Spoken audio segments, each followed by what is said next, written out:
Our third speaker today is Charla Griffy-Brown. Charla is a tenured full professor in the Graziadio Business School at Pepperdine University.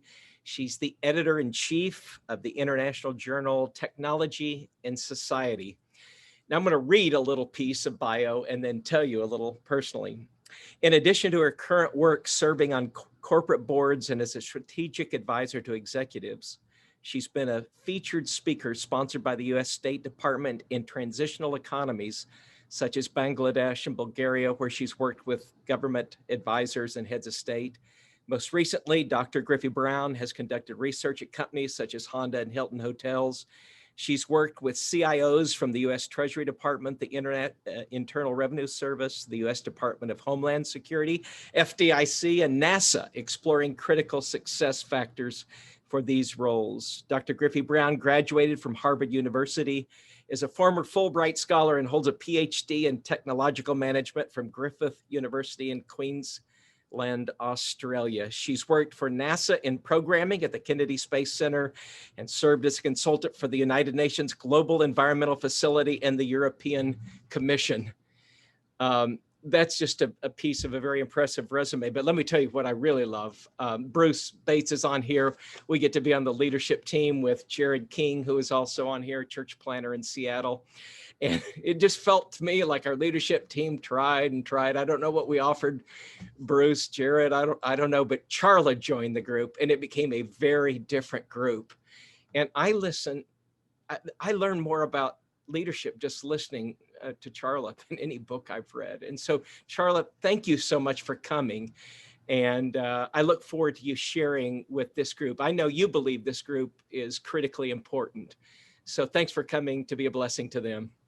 Wow. Well, thank you for that introduction. This is just such an exciting opportunity. I will say you probably should put your tray tables in the upright and locked positions and buckle your seatbelt because I hope you have a little bit of an appetite for disruption.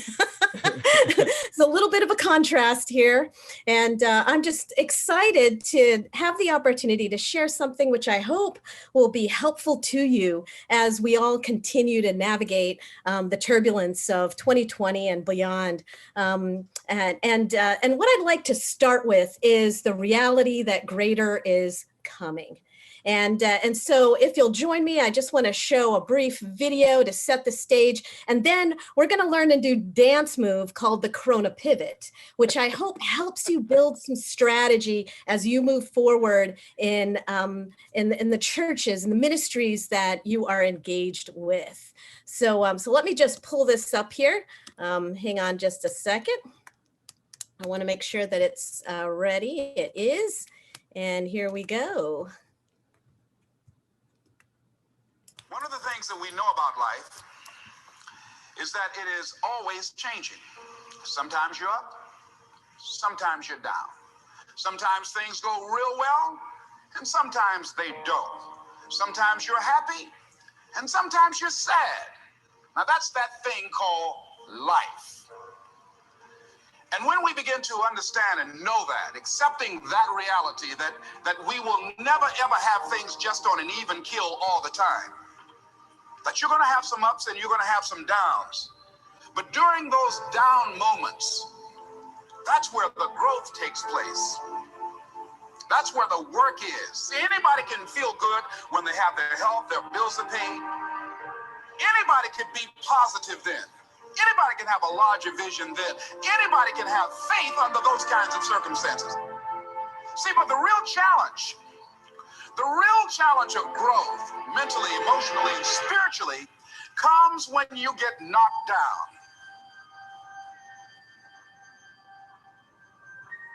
It takes courage to act. Part of being hungry when you've been defeated, it takes courage to start over again. The power to hold on in spite of everything, the power to endure, this is the winner's quality.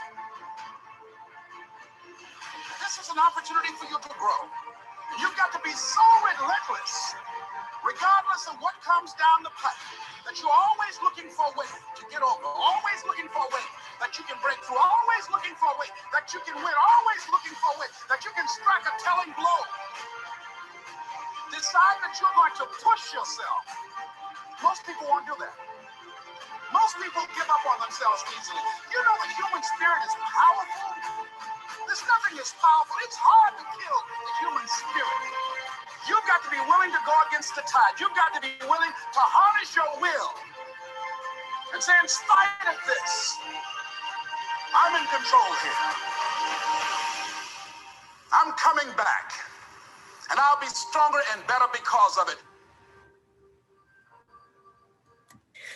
So I wanted to set the stage a little bit because I know that many people have been experiencing discouragement, have been down. This video was shown to 25,000 students when when COVID-19 meant that the schools closed down in North Shore School District. And that's how I came to this video, because the superintendent of schools wanted students to know that this was where we were going to grow.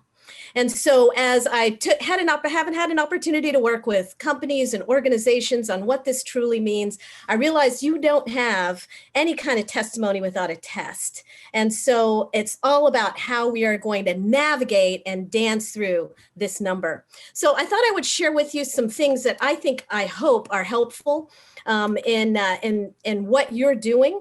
And this is a very different audience for me. I do lead ladies' retreats and things like that with Woodinville Church of Christ, where I attend, and my husband is an elder. But this audience, I think I should level set my bias a little bit so that you understand where I'm coming from in case the language is a little bit different. And you have questions, feel free in the chat to raise your hand. Afterwards, I'll leave some time for questions so that we can get through this. But my background and what I work in is analytics, emerging technologies, and risk. And I work with organizations on that, and of course in this scholarly area. So this just gives you a little bit of highlights, and you get to see my team here, my husband, Glenn, and my son, Adam, and daughter, Sienna. Who are right here. So let's talk about the Corona pivot. And you're probably familiar with this term, to pivot. It's commonly used in the startup world to mean you have to move from plan A to plan B to plan C. When your business model isn't working, you pivot, you move to plan B. When that doesn't work, you move to plan C. That's what a pivot is. So as I've been looking at the stages that we've been through, you as ministers will probably notice that this really reflects the stages of grief almost.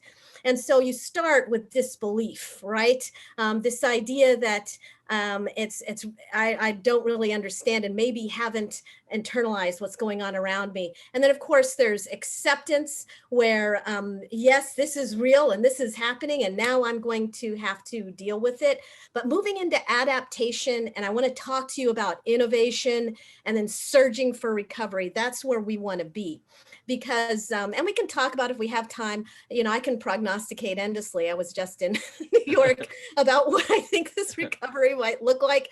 And if we have time, I'm happy to talk about that. It does have an impact on your stakeholders, those who make donations, as well as your outreach programs and things of that. So let's talk about these different stages so we can walk through this Corona pivot, because this won't be the first time we have to do this. And I think the catchphrase here is what we call beta, beta, beta, which means you're constantly trying new things. That's what part of the pivot is. So you start with disbelief. This isn't really happening. It's only going to affect a few people. And then you really start seeing the enormity of what's happening.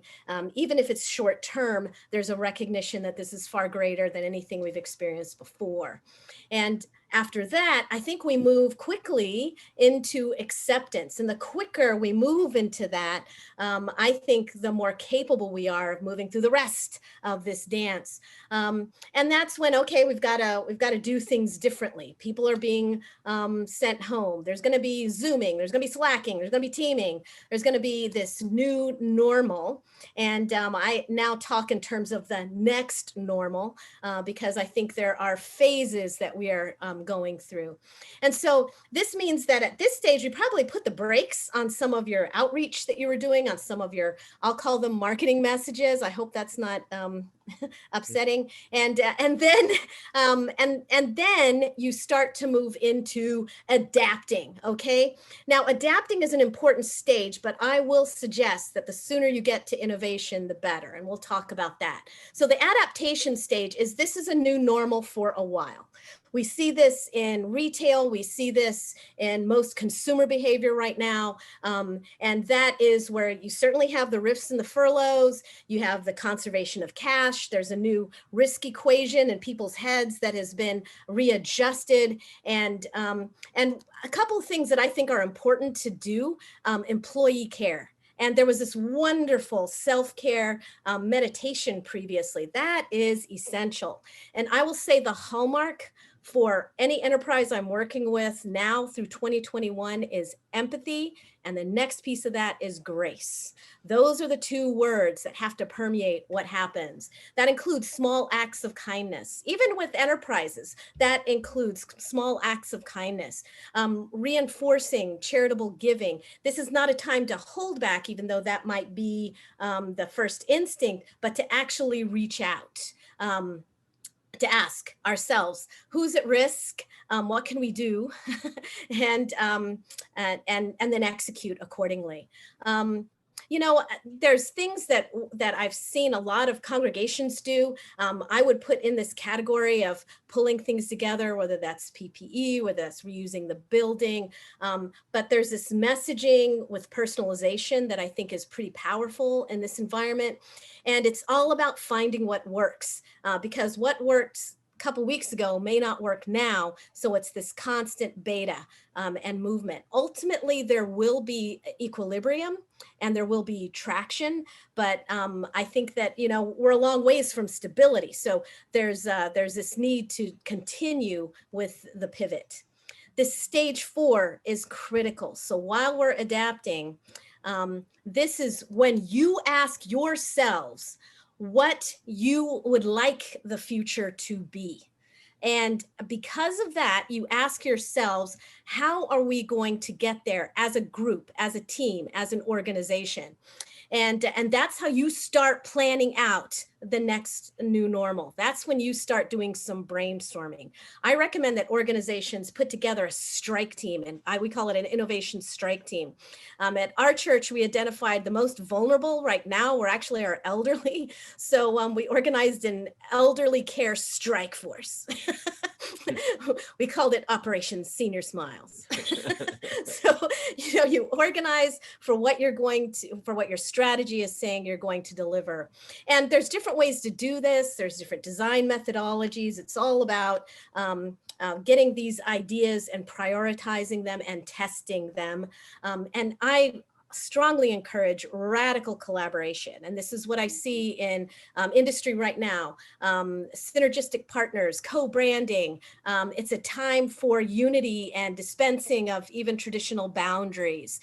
So the call to unity and collaboration, I think, is really strong. And ultimately, that is a part of this next normal.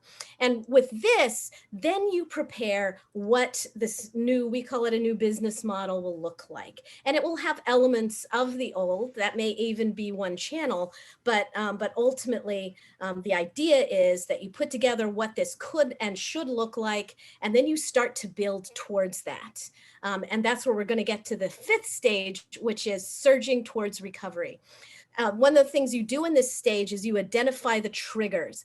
There are a lot of what are called triggers right now, and metrics that identify tipping points, okay? So triggers are usually emotional things that are happening in the environment that you can identify, and they help you with figuring out, you know, who needs help. Advertising companies have this down pat, and you see this a lot in all types of advertising. Where we could do this better is in figuring out how we can lean in to support. So there are a couple things that I do see organizations doing a lot of. Now's the time to invest in tech. Now's the time to invest in talent, because there's a lot of talent that's available. Some of those furloughs are going to be structural, and that's terrible. And so we've got to figure that out. Some of those furloughs, some of those layoffs mean that there's a pool of talent that's available that is no longer geographically limited. And now's an opportunity for other things to invest in as well, for, if there's capital available. But this should all be a time for figuring out what you want the future to look like, and what that tipping point, what are indicators of the tipping point, when the wave is starting. And this will be different for different industries, different locations, different nonprofits. And when you see that, it's time to step on the gas with the plan that you put together and execute. And so it's figuring out, what is it that I'm looking for? Is that a number related to engagement? Is that, I oftentimes we talk about key performance indicators.